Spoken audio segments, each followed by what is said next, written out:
Good morning! Today, ang ganda rin ng gising ko.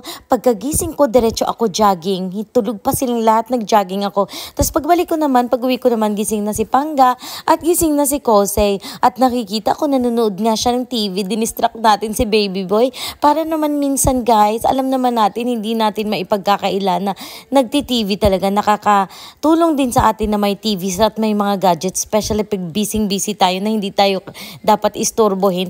Napapapunta talaga natin sila sa TV at saka sa gadget. But, if there are times na pwede natin naman silang i-distract na maalis naman at malayo naman sila sa kanilang mga TV at gadgets, dali naman natin, gawin naman natin. So today, this morning, habang nagkakape ako, sabi ko sa kanya, naglambing ako, ikaw muna mag-water ng plants habang nagkakape ako at pumayag naman siya. Maganda naman talaga to para sa mga bata kasi tingnan mo maganda ang araw, sinag ng araw, vitamin C, tapos magkaroon pa sila ng sense of responsibility at na-feel nila na naging helpful sila sa kanilang mommy. Yun lang.